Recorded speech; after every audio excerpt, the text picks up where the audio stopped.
Hello' friends, মোৰ বন্ধু এজনৰ মোবাইলৰ দোকান আছে।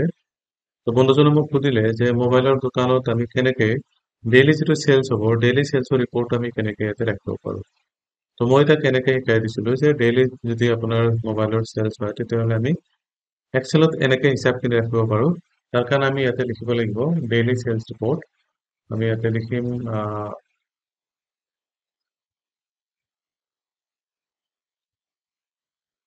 ডেইলি মোবাইল ইয়াতে লিখিব লাগিব মোবাইল চেলছ ৰিপৰ্ট। মোবাইলৰ দোকানৰ কাৰণে আমি ডেইলি চেলছ ৰিপৰ্ট ইয়াতে বনাম। তাৰ কাৰণে আমি ইয়াতে লিখি দিলোঁ মোবাইল ডেইলি চেলছ ৰিপৰ্ট।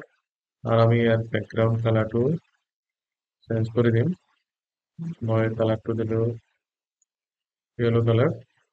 ইয়াতে আমি কি কৰিব লাগিব, এটা হিডিং ক্ৰিয়েট কৰিব লাগিব। হিডিঙৰ কাৰণে আমাৰ ইয়াতে লাগিব SR অৰ্থাৎ চিৰিয়েল নাম্বাৰ। তাৰপিছত আমি দিম ডেট। তাৰপিছত আমি দিম ইনভয়েচ নাম্বাৰ, ইনভয়েচ নাম্বাৰ। তাৰপিছত আমি দিম কাষ্টমাৰ নেম, কাষ্টমাৰ নেম। তাৰপিছত দিব লাগিব mobile number, customer mobile number. তাৰপিছত আমি দিম প্ৰডাক্ট। তাৰপিছত আমি দিব লাগিব কোৱান্টিটি, QNTY কোৱান্টিটি। তাৰপিছত দিম আমি ৰেট বা প্ৰাইচ, যাতে প্ৰাইচ লিখিব পাৰোঁ, প্ৰাইচ মানে পাৰ পিচ, প্ৰাইচ পাৰ পিচ হ'ব। তাৰপিছত হ'ব ইয়াতে টোটাল প্ৰাইচ, টোটাল প্ৰাইচ। তাৰপিছত আমি দিম GST, যদি GST লাগু হয় তেতিয়াহ'লে আমি GST দিব লাগিব। GST সাপোজ ইয়াতে হ'ব 18%, আমি ইয়াতে GST দিলোঁ 18%, GST 18%। নেক্সট হ'ব আমাৰ growth total, growth total, growth total. এইখিনি আছিল আমাৰ হিডিং। এই হিডিংখিনি আমি কি কৰিব লাগিব, এতিয়া ডেটটো অলপ ডাঙৰ কৰি দিম। ইনভয়েচ নাম্বাৰ, তাৰপিছত আহিব কাষ্টমাৰ নেম, মোবাইল নাম্বাৰ ইমানখিনি হ'ব। Product name, quantity, price,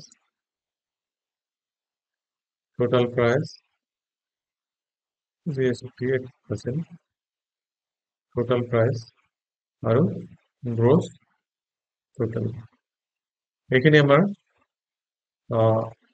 heading থাকিল। এতিয়া আমি কি কৰিম, এই হেডিংটো বেকগ্ৰাউণ্ডটো চেঞ্জ কৰিম। হেডিঙৰ বেকগ্ৰাউণ্ডটো আমি গ্ৰীণ কালাৰ কৰি দিলোঁ। লগতে ফন্টকেইটা টেক্সটকেইটা ৰেড কৰি দিলোঁ, বোল্ড কৰি দিলোঁ আৰু চেণ্টাৰ কৰি দিলোঁ। চেণ্টাৰ কৰি দিয়াৰ পিছত আমি কি কৰিব লাগিব, এইখিনি আমি অলপ ডাউন কৰি দিওঁ, ডাউন কৰি দিলোঁ। কাষ্টমাৰ নেমটো অলপ স্পেচটো বঢ়াই দিওঁ। টোটাল প্ৰাইচটো স্পেচ অলপ বাঢ়িব, গ্ৰছ টোটাল GST। এতিয়া আমি কি কৰিব লাগিব, চিৰিয়েল নাম্বাৰত আমি দিব লাগিব নাম্বাৰ, অৰ্থাৎ আমাৰ নাম্বাৰ কিমান হ'ব, 1 নাম্বাৰ। যদি কাষ্টমাৰটো 1 তাৰিখে আমাৰ ইয়াৰ পৰা মালটো পাৰচেজ কৰে 1 জানুৱাৰী, তেতিয়াহ'লে আমি invoice number suppose 102, customer name Rajesh Das, mobile number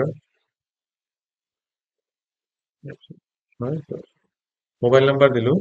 ইয়াতে আমি এটা প্ৰডাক্ট দিব লাগিব। যদি মোবাইলৰ প্ৰডাক্টে হ'ব, গতিকে আমি ইয়াতে দিম Vivo 7, কোৱান্টিটি 2টা, ৰেট হ'ব 25,999। এতিয়া টোটাল প্ৰাইচটো কিমান হ'ব, টোটাল প্ৰাইচ ইকুৱেল টু ইয়াতে দিব লাগিব, ইকুৱেল টু আমি দিম কোৱান্টিটি ইনটু প্ৰাইচ, কোৱান্টিটিৰ লগত মাল্টিপ্লাই হ'ব প্ৰাইচ, কোৱান্টিটি ইনটু প্ৰাইচ দিলোঁ। GST হ'ব 18% অফ দ্য টোটাল প্ৰাইচ। যিমান বস্তুটোৰ দাম হ'ল, সাপোজ দুটা, এটা মোবাইলৰ দাম হ'ল 25,999, তেতিয়াহ'লে দুটা আছে, দুটাৰ দাম হ'ল আমাৰ 51,998। এইটোৰ লগত GST কিমান হ'ব, 18%। তো আমাৰ যিটো টোটাল প্ৰাইচ ওলাইছে, প্ৰাইচৰ লগত কি কৰিব লাগিব, টোটাল প্ৰাইচটো মাল্টিপ্লিকেশ্যন কৰিম। গতিকে টোটাল প্ৰাইচ ইনটু, অৰ্থাৎ মাল্টিপ্লাইড বাই 18% চাইন লগাই দিব লাগিব 18%। এণ্টাৰ প্ৰেছ কৰোঁ। টোটাল হ'ল ইমান জিএছটি। এতিয়া টোটাল প্ৰাইচৰ লগত জিএছটিটো কি হ'ব? প্লাছ হ'ব। সেইটো হ'ব গ্ৰছ টোটাল। আমি ইয়াতে গ্ৰছ টোটাল দিম। Total price plus sign GST. Enter. এইটো হ'ল আমাৰ টোটাল প্ৰাইচ। এতিয়া সেনেকে যদি আমি আৰু 5টা এনেকে ওলাব বিচাৰোঁ, তেতিয়াহ'লে আমি কীবৰ্ডৰ পৰা কণ্ট্ৰল প্ৰেছ কৰি মানে এনেকে টানি দিম। 5লৈকে 5 আহিল। আমি এনেকে চেল কৰিম আৰু 1 জানুৱাৰীত আৰু 2টা গ'ল। 1 জানুৱাৰী 203 ইনভয়েচ নাম্বাৰ। এইটো হ'ল মেইনটো 1 2 3 4 5 6 7 8 9 10। তাৰপিছত এইটো হ'ল আমাৰ স্যামসাং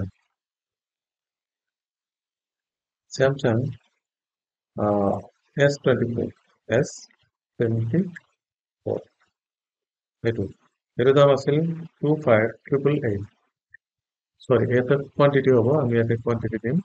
এটা দিব আমি কোয়ান্টিটি 1। এটা হল 24,999। এটা টোটাল কোয়ান্টিটি কি হব তেতিয়াহলে? আমি ইয়াতে এগেইন ইকুয়াল টু দিব লাগিব। Equal to the quantity into price. কোয়ান্টিটিৰ লগত মাল্টিপ্লিকেশ্যন কৰিব লাগিব প্ৰাইচৰ। কোয়ান্টিটি ইনটু প্ৰাইস দিলো, ইকুয়াল টু দিলো, এইটো আহি গ'ল। জিএসটি ওলাব লাগিব। জিএসটি কাৰ? টোটাল প্ৰাইচৰ লগত জিএসটি। আমি ইয়াতে ইকুয়াল টু লগাম।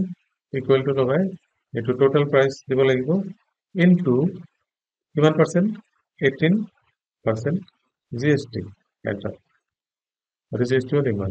এটার গ্রস টোটালটা কিমান হ'ব? Equal to total price plus GST. এটা হল আমার গ্রস টোটাল। এটা যদি আমি বিচাৰো যে গ্ৰস টোটালটো যদি আমি এনেকে অটো ফিল কৰি থৈ দিওঁ, তেতিয়াহ'লে যেতিয়া আমি ডেটা বিলাক এন্ট্ৰি কৰিম, ডেটা এন্ট্ৰি কৰাৰ লগে লগে এইটো অটোমেটিক্যালি ফিল হ'ব, কাৰণ কি আমি ইয়াতে ফৰ্মুলাটো পুট কৰি থৈ দিম। যেহেতু কি ইয়াতে ফৰ্মুলা ইয়াতে এন্ট্ৰি কৰা আছে, গতিকে আমাৰ ইয়াতে যেতিয়া আমি এন্ট্ৰি কৰিম, সাপোজ আমাৰ 1 তাৰিখে আৰু এটা চেল হ'ল, ইয়াতে হ'ল 104, তাৰপিছত এইটো হ'ব ৰবিনে কি ল'লে? অপো F29, অপো F29 মডেল। সৰি, ইয়াতে মোবাইল নাম্বাৰ দিব লাগিব, ভুল কৰিলো। 1 2 3 4 5 6 7 8 9 10। এটা আমার হল অপো F29। অপো F29 কেইটা ল'লে? সাপোজ এটাৰ দাম কিমান আছিলে? অপো F29 দাম হৈছে 3,999 এক পিস। প্রাইস হৈছে 3,9। অপো এটার দাম হৈছে এইটো। অটোমেটিক্যালি ইয়াতে কিন্তু আমার হিসাবখিনি ক্যালকুলেটখিনি হৈ গ'ল। এনেকে যদি আমি 2 তাৰিখত আমি আৰু সেল কৰো, 2 তাৰিখত এটা সেল হ'ল 106। এইটো হৈছে উষা গোয়েঙ্কা 1 2 3 4 5 6 7 8 9 10। ইয়াতে দিম আমি অপো দিম। অপোর দাম কিমান আছিলে? অপো ল'লে 2টা 3,999। অটোমেটিক্যালি হৈ গ'ল। সিমিলারলি আমি যদি আকৌ এইটো 2 তাৰিখে দিব যাওঁ, again 107, ইয়াতে দিম আমি কলিতা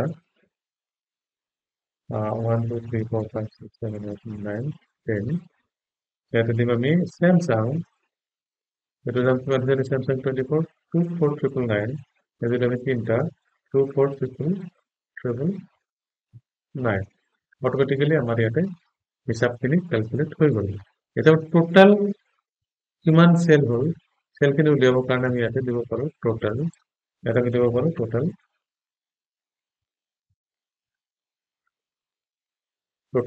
সেলটো আমি ইয়াতে ইকুয়াল টু দি দিব লাগিব সাম দি ইয়াতে আমি গোটেইকেইটা সাম কৰি দিলে অটোমেটিক্যালি হিসাবটো ইয়াতে আহি যায়। টোটাল সেল কিমান হ'ল? কিমান? এটা আমি কি কৰিব লাগিব? ফোন কালাৰ দিলো ৰেড, আমি দিলো বোল্ড, আৰু ইয়াতে ব্যাকগ্ৰাউন্ড কালাৰটো কৰি দিলো ইয়েলো। এইখিনি আমাৰ হ'ল।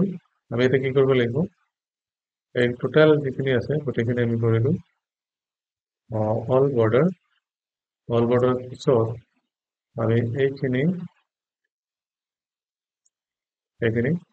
মাৰ্জ কৰি দিম এইটো মাৰ্জ চেণ্টাৰ কৰি দিলোঁ ইয়াতে চেণ্টাৰ কৰি দিলে হৈ গ'ল এইটো হ'ল আমাৰ টোটাল ইমান টকা টোটাল আমি ইয়াতে লিখিম চেলছ টোটাল